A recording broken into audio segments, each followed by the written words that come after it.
No more discarding my unfinished parts, erasing, hiding, painting over my unsavory. I found the courage to accept, integrate my differences. I treasure the best of me. I'm refining the rest. My full portrait is emerging. I am a masterpiece in the making.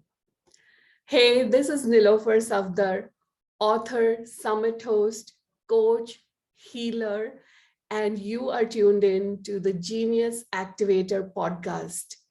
Every week, I bring in the geniuses who spend their whole life in the boundless realm of genius. We explore their genius stories and collect some cool tips on how you can spend more of your lives in your zone of genius where creativity flows freely. 5 minutes, 30 days, one life changing question. Grab a copy of the $1 million Genius Question to activate your genius right now. And today's guest is Rita Desnoyers-Garcia, and she has been helping people reach their true potential for over 30 years. After a spiritual transformation, she is now a spiritual teacher, speaker, life coach, comedian, musician, and the author of 3 books: Extraordinary Abundance, Outside of the Box Love Experiments, and the Self Compassion Project, and the creator of the Forest Meditations. Hi, Rita. Welcome to the podcast. I am so happy to have you here. Thank you, Nilofer. It's such a pleasure to be here. And I love the titles of your book. And you know, the word that actually like jumped out at me is comedian. So what? How did you discover you were a comedian? Oh my gosh. Well, like a lot of things that are part of our genius, they're kind of woven through our lives, but a lot of times we don't pay attention to them. So I come from a family of 6 children, and laughing and telling jokes and being funny was a part of the culture of our family. And to tell you the truth, I think it kind of gave you status. So from a very early age, maybe like 2 or 3, I remember saying something just by accident and people laughing, adults around me laughing. And I thought, wow, that's powerful. I mean, I kind of remember it. It's weird how you can remember some things from your childhood. So being funny was always important to me. It was always important in terms of, like being around people. I like funny people. So that was always in the background. And then in primary school, in 5th grade, I wrote a musical with my friends for a talent show that was about Noah's Ark. And it was all based on the comedy of Bill Cosby. And we used music from the Beatles. It was just like our little throw together thing. But so early on, I was doing this stuff. Just loved all of it. And then in high school, I was in some funny stuff. And then in college, I did a comedy troupe. I was in a comedy troupe. I think they needed women. I think that was really why I got in there. Like, I wasn't particularly amazingly funny, but they're like, we need some women in here. Can you do this? And then in graduate school, even I went to, for social work in New York City, I went to graduate school. And one of the things I wanted to do was like, look, all of the other schools, like the dentistry school and the law school, they all have like a funny, entertaining show at the end of the year. I think we should have one too. So my friend and I came up with all these song parodies that had to do with social work, and we put on a show. It was like amazing. It was one of the highlights of my 2 years of graduate school, was putting on this, what was called the Social Work Follies, right? And then I started taking comedy classes in New York City. It's a great place to do comedy. I just started taking, sketch comedy writing courses and improv courses. And we performed at Chicago City Limits on the Upper East Side. That was amazing. And I even got to, the teachers then are like the people who write for the big guys now. So I got to meet some, people, or got to be in that crowd of people who are very accomplished names now. So that was kind of cool. I didn't know it at the time. They were just kind of like trying to, make some money teaching a class. And then I did my own show with a group of people in New York City, which was, once again, one of those moments where it's a highlight of your life. I remember I was at a social work job that I didn't particularly like. And it was one of the times where we were doing the show, and I felt so sick, I went home. I had like the flu or something, but it was the night of the show. And I was like, there's no way I'm missing this show. So I just downed whatever medication I could. I showed up, and I did the best show of the whole thing.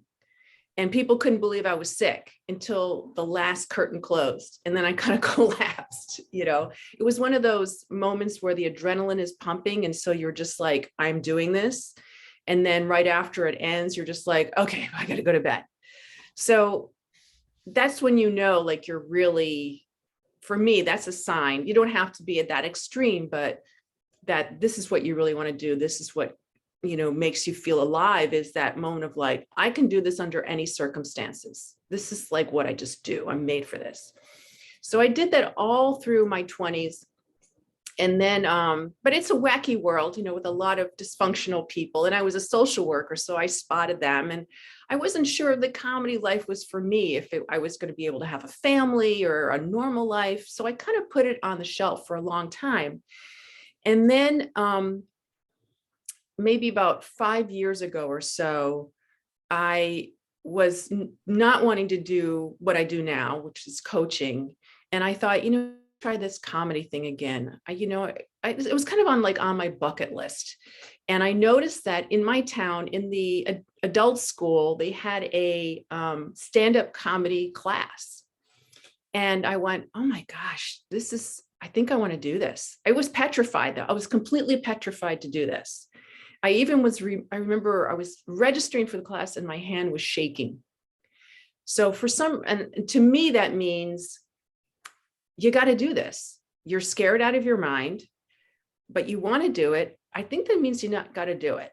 So I forced myself to press submit, register, and I showed up, and it was in the middle school of my town. So once I walked into the middle school, I thought, this is not HBO. This is not like I'm going to have a Netflix special. I'm taking a class across from the gymnasium of my middle school. It's not that high stakes. So I was able to kind of calm my mind down. And I walked in, and it was all these everyday people who just, were told by their friends, hey, you're pretty funny. You should do something about this. So I was with, engineers and accountants and housewives, and we just got together. And one of my best friends took it with me by surprise. I didn't even know she was taking it. And she's hilarious. And so we were taking this class. And he said, the graduation is a show in a club. And I was like, whoa, all right, well, this is really happening. And so for 6 weeks, we took this class and we made each other crack up. And I met some people who are really genuinely very funny. Some are a little demented, but very funny. And we had a show in a club, in a real club. And it was, all our friends and family that came. So in some ways, it was kind of like a ballet recital. Like they were going to clap and laugh no matter what you did. You got on stage, you were like, yay, you're so good. But I went through, once again, that arc of fear, where right before I was supposed to go on, I couldn't remember anything. I couldn't remember anything I had planned, even though I'd rehearsed it ad nauseum and was sick of it. I couldn't remember it. My mind went completely blank. And I thought, oh my God, I don't know if I can do this. And then something inside me said, oh, you're doing it. You're doing it. And so I went up there, and I remembered that two good friends were right in the front row. So I thought, even if I completely bomb here and I can't remember anything, they're still going to be my friend. It's okay. I have support. I have my angels in the front. And I went up there, and the night before, the week before, I did an open mic, which is when you go and you rehearse your stuff, right? And all of my jokes were about motherhood. And in the audience were basically millennial men. Like no one could relate to what I was saying in this open mic. So like there was crickets. Sometimes there was like, ouch, ooh, because I was describing things that, sounded maybe scary or painful to them, but it was just like, this is what mom's like, So I thought, oh, this material, I don't know if it's gonna, crack a smile with anyone. But what I didn't know was that the show was filled with women. So as soon as I got up there and I started telling one or two jokes about being a mom, I started getting all these laughs. And I can't tell you, that just calmed me down completely. Like, it's going to be fine. Let's have fun with this. And then after that, it was great. It was, no offense to my husband, but it was like my wedding day again. It was that level of, this is unbelievable. This is surreal. I can't believe I'm doing this. This is amazing.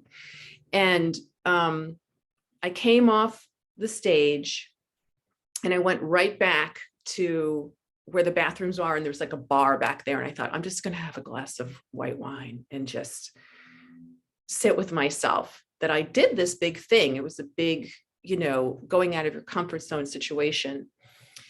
And the bartender was really nice. She's like, hey, you did a really good job. I'm like, thanks. And I'm thinking she says that to all the, amateur comedians who do this.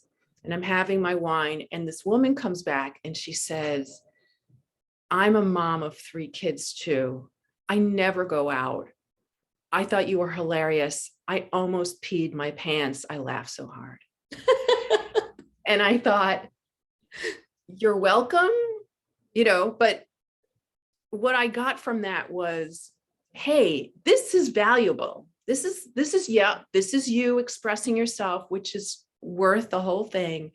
But the cherry on top was, I made this mom who was really stressed out and never gets away from her kids and never goes out. I made her laugh and release some of that tension around the sobering responsibility of being a parent by looking at all the ridiculous things that happen when you're a parent, the things that you think you're the only one who goes, what did I sign up for? Or, oh my gosh, this is so hard. Or is there something wrong with me?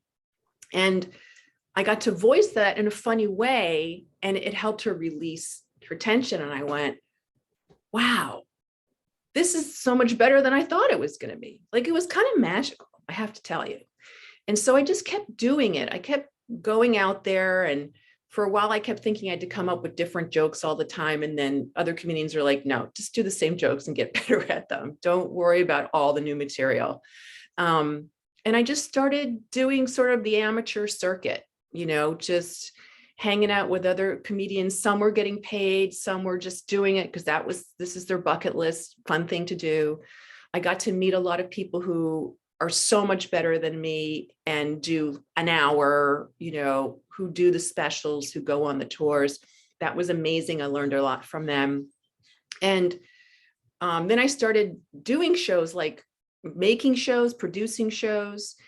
And with my teacher and my friend from the class, the 3 of us got together and we kind of co-produced several shows in our town, which was another level of amazing because we got to see all the people in our town and we got to make fun of them. Basically, we got to rib them for what they do in our town.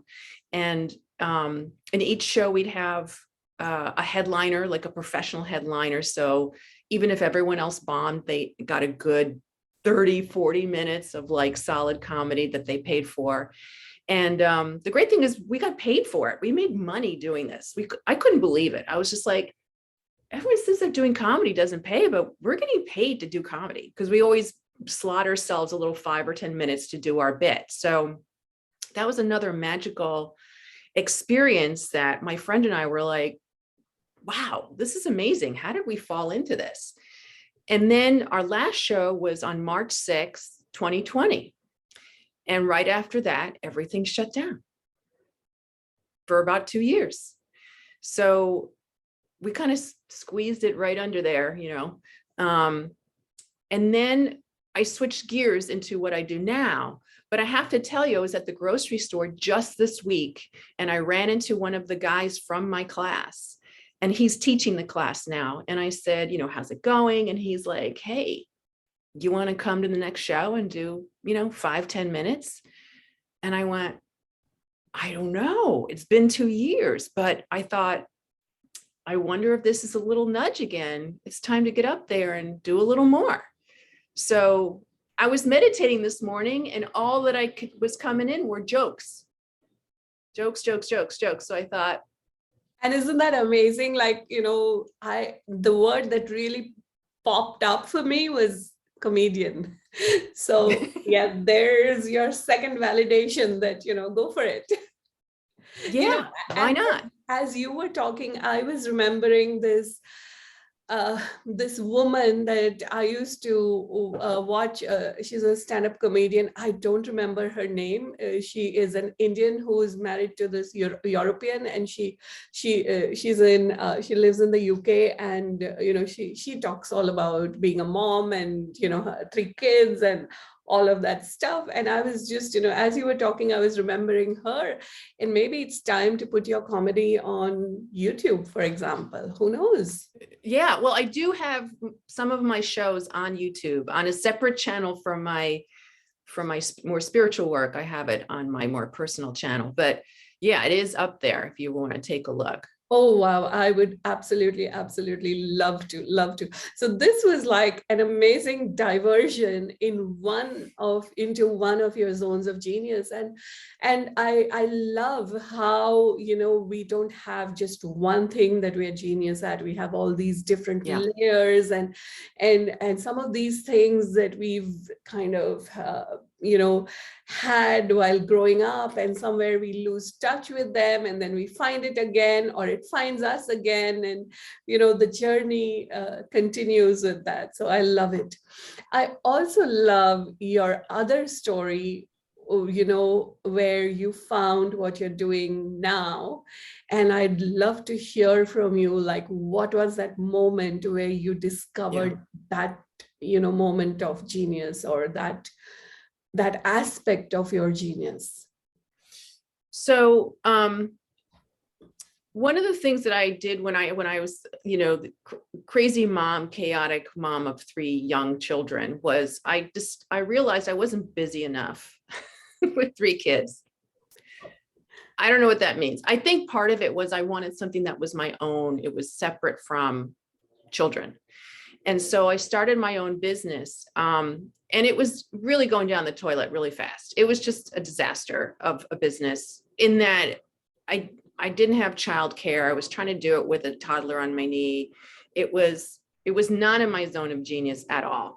It was doing things that I'm okay at, but not really enjoying. Maybe someone else would really excel. And there were people excelling at it. And I think that was one of the myths that I realized, was that if someone else is excelling at something, then I have to excel at it. And if I'm not, there's something wrong with me. But a lot of times it's, you're a fish trying to climb a tree in that situation, which I totally was. I was a fish trying to climb a tree, which was reading sales scripts over the phone and closing people on these health and wellness products that I really loved, but it just wasn't working out. And I was in this situation where basically, if I didn't get it going soon, they were going to take away the resources that they were giving me. And I was in a very all is lost moment. I was very much like, I'm a failure. I always fail. If I fail at this, I'm never going to be a success. I want to save my family, and my family's a disaster, and I'm a disaster. I was very much in that moment. And my only glimmer of hope was that I found a coach who I thought was going to help me with my business, because I thought that was the solution to my problems. I'll be happier when my business is good. And when I talked to him, one of the first things he said to me was, can you be really just kind and gentle with yourself right now? And that was a turning point, because I had never considered being kind and gentle with myself, like never. It was always work. And if it's not working out, work harder, just go faster. There was no taking a step back, taking a breath, being kind to myself. There was no like, oh, I'm so sorry, this is not working for you. I'm so sorry you're feeling this way. What do you need right now? No, none of that. I could do that for other people, but not for myself.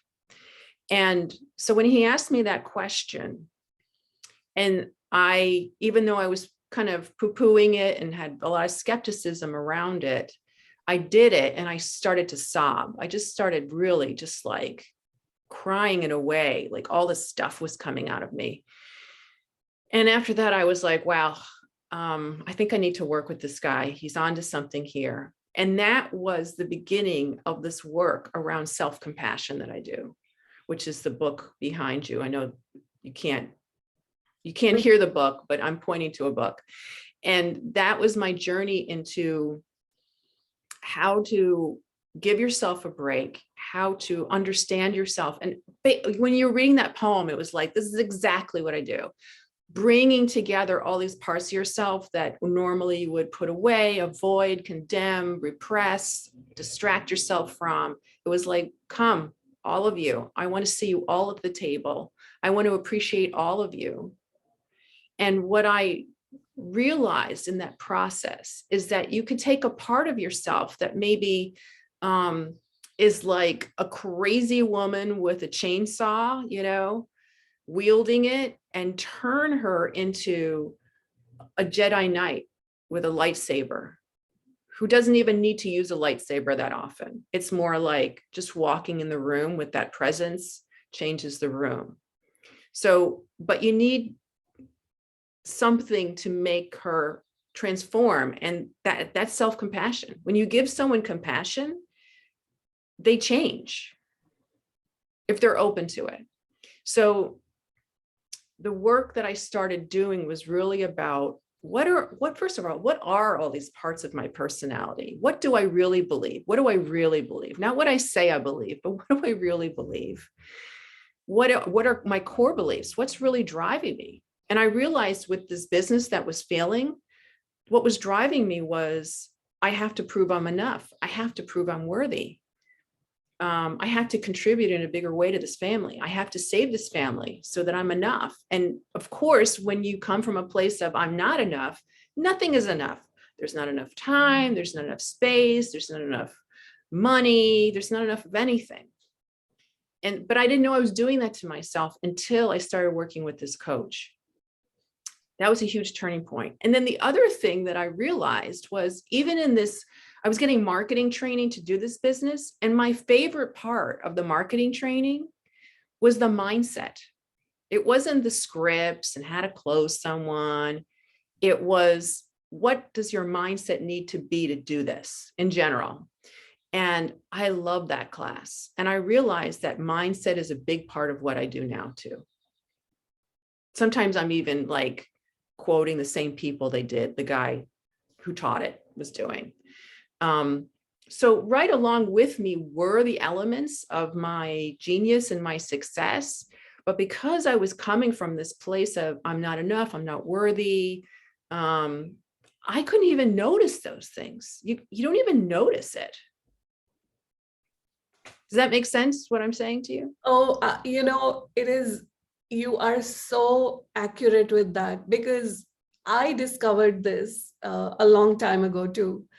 And, I discovered this when I think first found the You Can Heal Your Life by Louise Hay, right? Like Yeah, that Louise is Hay. one of Yep. those life-changing books. But the other thing that really, really was made like a big, big, big impact for me was the Cryon Material and Lee Carroll channel. Carol, yeah.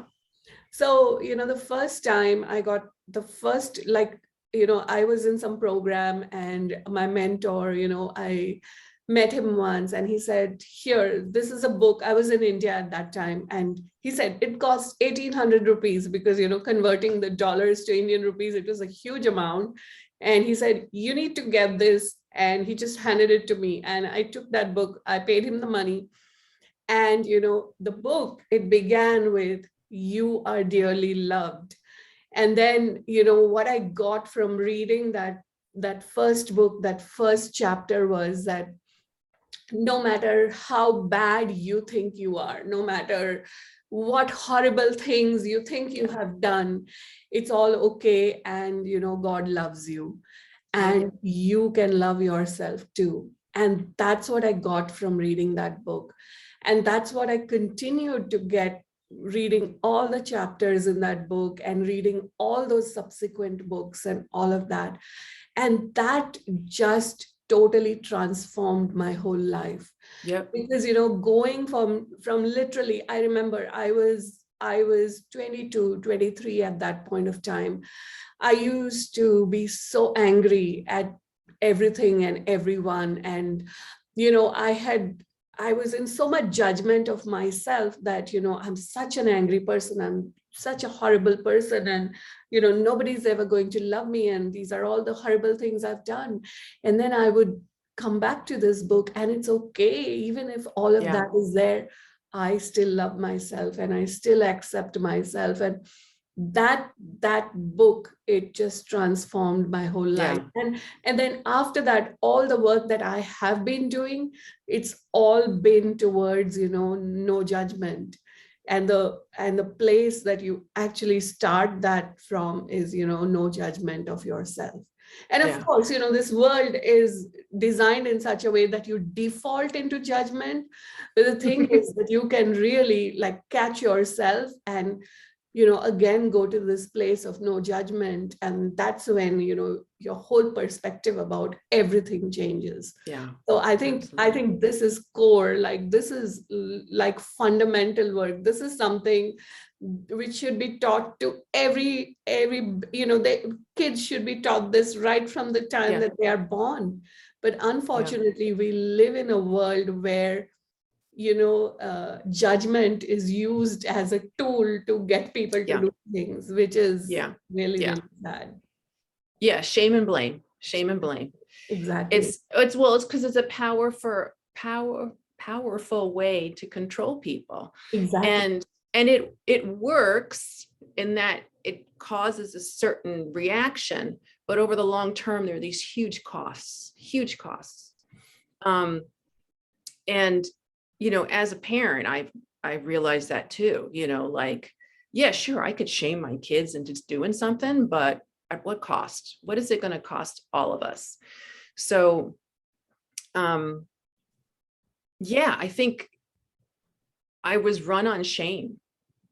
That was what my program was running on, a lot of shame, to the point where I couldn't even consider giving myself a break, because I didn't deserve it. Right.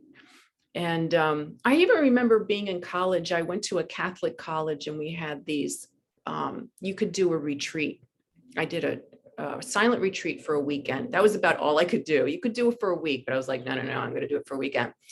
And I went on this silent retreat and I had no idea what was going to happen. And, when you're silent for a period of time, you really start thinking about stuff that normally you could distract yourself from. So all this stuff was coming up that I felt really guilty about, choices I had made and the consequences thereafter. And I had a lot of shame about it. And I remember there was an opportunity that you could go to confession, right? And I didn't want to go tell a guy about this stuff. I was like, oh, the priest is the last person I want to talk about this stuff with.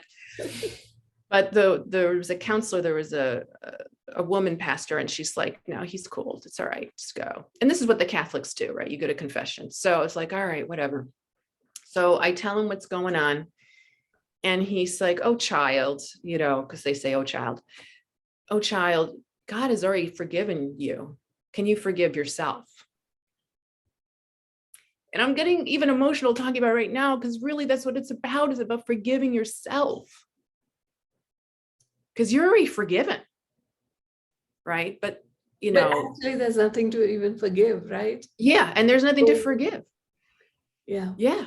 It's like, shit happened. It happened. And this is what you did. And this is another thing that happened, and it unfolded. And can you just, I think forgiveness, that's a big Catholic thing, right? About forgiveness. But I think you're right. I think it's about allowing it to go. It's forgiveness in my book is letting go of something so it doesn't rule your life anymore. It's putting it in its proper place, which is in the past. So if you're going to forgive a person, it's not carrying around the burden of whatever happened with you. It doesn't mean you don't forget it or you deny it. It just means It that just happened. it just means that that particular thing, you're not hurting yourself with that thing. Yes. Like most Right. people think, okay, you know what? I cannot forgive that person. Then it means condoning what they did. No, it's not that. Right. Forgiveness is letting go of the emotional charge that Yeah. you have when you think Yes. about that thing or that person. Yes. And Absolutely. once you let go of that emotional charge, you are free. Because till Exactly. that point, you are the one who is trapped, and that person Yeah. is going their merry way. Yeah. It has nothing to do with the other person. Right. It's about Exactly. you. Yeah. And that's Exactly. one of the things that I talk a lot about with my clients. It's like all these things that are happening in your life right now that you're really triggered about really have nothing to do with the events or the people. It's really what's coming up for you.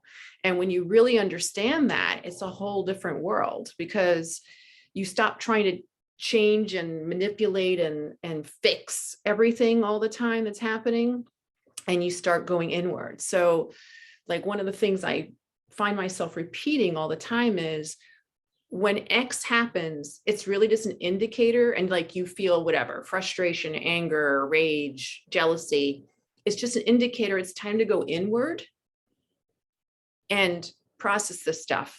That's all it is. It's all it is. And I had to train myself to do that over time, because you forget, you get very involved in, the show. Yeah. You start swimming in the septic. Yeah. Basically. You Yeah. just get sucked in right there. Yeah, you You're just get there. sucked in and you're playing in it, and you do it over. It's like Groundhog Day. My kids and I were just watching the movie Groundhog Day. I don't know if you're familiar with it. It's about a guy who continues the same day over and over. It happens to be Groundhog Day, February 2nd, but he continues the same day over and over and over and over again until he figures out how to until he realizes his genius, I would say, and realizes how to make a day like spectacular. Um, Isn't that what we're doing actually? yeah. We're actually living the same version of a different day. Like Yes. we do the same loop over and Yeah, over and over we again. do. The circumstance may be different, the date on the calendar may be different, the people around us may be different, but we are actually doing the same thing over and over and Yes, over again. we are. And yeah, Yeah. it's really powerful. Yeah. And one of my favorite tools to use for forgiveness, which I find works spectacularly well, and this is like something to do with our body and our mind. So you're engaging the meridians of the body as well as using your mind. So this is from this process developed by Tapas Fleming, and she has this thing called TAT, Tapas Acupressure Technique. And there are a series of steps in there. But my favorite one is the forgiveness step. And literally, it is like there are 3 statements to it. So you know how what you do is you put one hand in front of your eyes, one hand behind your head, just like that. And then you say this 3 statements. So you think about a person that you want to forgive, right? And you say this, I hope I can remember the 3, but you say that I forgive everyone who has hurt me related to this, and wish them love, happiness, and peace. So you're working on a specific situation, right? So you can say that. Then you switch your hands, and then the second statement is, I forgive. I forgive myself for having hurt everyone related to this, and I wish them love, happiness, and peace. Mm, And then the third one is, I forgive everyone whom I have blamed for this, mm, including God and myself. yeah. And these 3 statements and this thing, I have found it really releases so much energy, so much of that emotional charge around those really charged situations. Yeah. It just like transforms. And there were people against whom I was holding on to resentment over a long period of time. And I did it consistently over months. Mm, mm-hmm. And now, that my relationship with those people is completely different.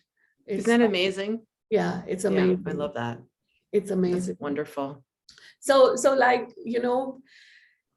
I would say self-care, that means, in my book is non-judgment, and getting to that forgiveness. So forgiving Yeah. yourself and forgiving others. Yeah. And definitely that's a direct slide into the zone of genius, don't you think? Yeah, I think sometimes we think of geniuses as like tormented people, who are driven by whatever, like when I think artistic geniuses, you think of like, these artists who, paint all night, but they really have a terrible personal life. But I think genius really at its best is not tortured. It's free. It's like you said, like unleashed through a place of non-judgment, non-attachment. Yeah. I know I'm at my best when I'm not attached to any particular result or. Yeah. My particular version of genius is doing what you love to do and spending the majority of your time doing what you love to do. And, being in that space where you allow all of you to shine forth, your creativity, all of that. Absolutely. And I think, when we are caught up in these things where, like, we are judging ourselves, judging someone else, or, we are blaming ourselves or blaming someone else or whatever, that space is just not available to us. It's like, house cleaning. We need to clean our house before, that space opens up and kind of becomes available to us. Yeah, And it closes the lens. Yeah. So is that a lot of what work you do when you work with women and with people that you work with? Yeah, absolutely. I mean, my goal, my larger goal is to help them get where they want to go ultimately. And most of them, they wouldn't maybe articulate. First, they want to be out of pain. That's their first goal. That's why they come to me. Is like they're motivated by desperation of their emotional pain, right? And then what they end up doing once they get out of the pain zone is then they start looking at the potential of their lives, how much better their marriage could be, or how maybe their relationship with their kids, or maybe they could actually have time to do what they love to do, some passion or career, or to get out there more and be more social, or to do traveling, or whatever it is. I'm there 100% for them. And, I kind of see myself as they're about to go onto the stage of their life to do something amazing. And I'm backstage with them and I'm taking them by the shoulders and going, you can do this. You are worth it. You got it. You're doing great. Just get out there and kill them and get out there. That's, I feel like a lot of what I do, but not, I'm not yelling at anybody or, but more of that. I believe in you. You can do it. I can't wait to hear about it when you come off stage. Go for it. And that to me is like the biggest, high I could have is watching women do that kind of stuff. And it's not always like a CEO situation, they went out there and told their truth. They went out there and spoke even though their voice was shaking. They went out there and did something out of their comfort zone, went for the job, had a tough conversation with their spouse, negotiate something that maybe they thought they could never have, things like that. Or just felt, wow, life is magical. Life is a miracle. I'm really feeling that like all the time. That's like, amazing stuff for me to witness. And I feel like it's an honor and privilege to really be able to support someone in doing that, or at least be a part of that with them. Well, it seems to me like you are actually facilitating people to step into their zone of genius, isn't it? Yeah, exactly. It's exactly when you move the needle through the pain, and you go through that, and then on the other side is that, Yeah, space, and in that space, they get to be the best versions of themselves that they can be, and absolutely. they're doing what they love to do, and would spend a lot of time doing it. Wow. Absolutely. Yeah. But in order to do that, there's so many, you know, limiting beliefs and emotional patterns that are just there because we're human beings, and you could have the best parents in the world and still have core wounds. It's just, you kind of can't avoid them, I think. Yeah. Yeah, no, Because you your can't. parents knows no one's perfect. And Yeah, exactly.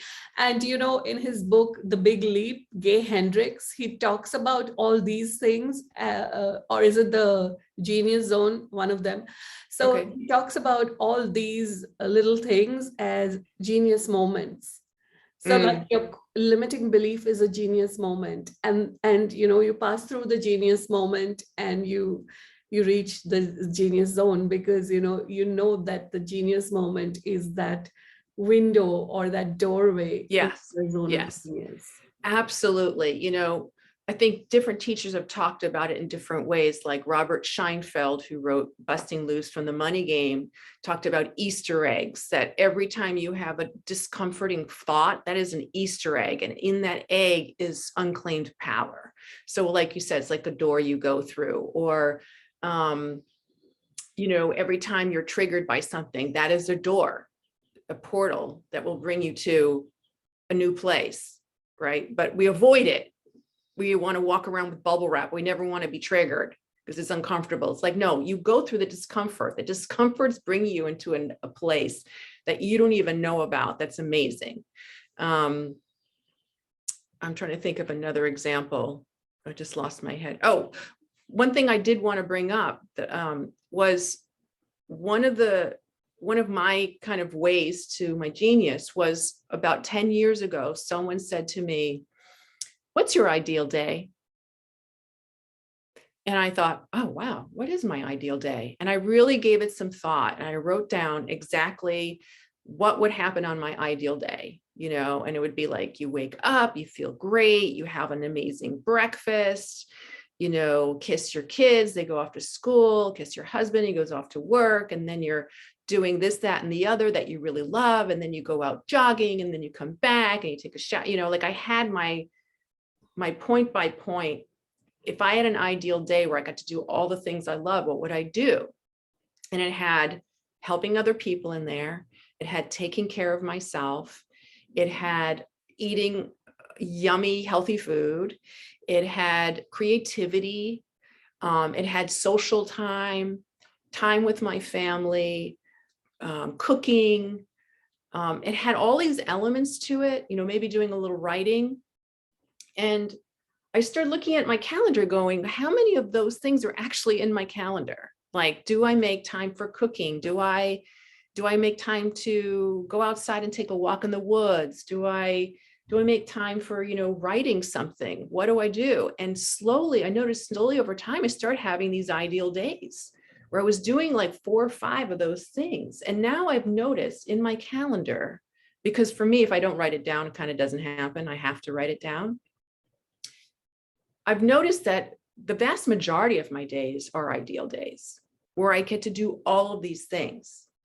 And I get to, like, I'm writing another book right now. So I'm writing, and I do weekly emails to my list. So I do more writing. I cook every night. I spend time with my family every night. I socialize with people. I'm either writing music, writing comedy, playing ukulele, playing drums, playing piano. There's usually some sort of creative, artistic, musical comedy thing going on in there. There's a lot of laughing. There's, taking a walk in my neighborhood. I have a beautiful, tree strewn neighborhood, taking a walk, all of those things. So to me, I think maybe being in the zone of your genius is also feeling like, oh, what a full, beautiful, wonderful day that was, even when things go wrong. even if there are snafus, you can make those into genius moments. Like you said, here, this is what I was forgetting.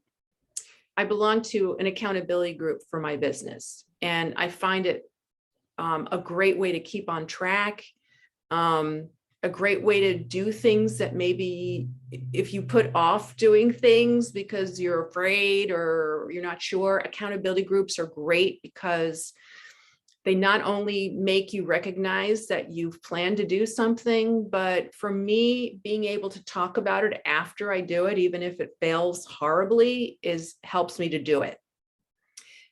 So I'm in this accountability group, and we go over 3 things. First, we talk about our wins for the week. Then we talk about our challenges or obstacles, and then we talk about our next steps. And what I've noticed with me, and I think in the rest of the group too, is that wins are easy. We talk about our wins. Our challenges are wins. Like I already know that the challenge for the week is really the win, because it's bringing me forward. It's kind of pulling me forward in a way. I'm going to learn something no matter how it turns out. I'm going to either learn how to do it better, or maybe, well, don't talk to that person, or don't do it this way. I'm going to learn something, which is a win. So in the accountability group, I realized that no matter what we're talking about, it's just celebrating our wins, even before they've happened. And that is an energy level that I think really supports genius. When you're at that level of every flipping thing is amazing, even when from the outside it looks like a disaster, or it looks like, how could she be happy about that? Or how could she think that's interesting? I'm like, because it is.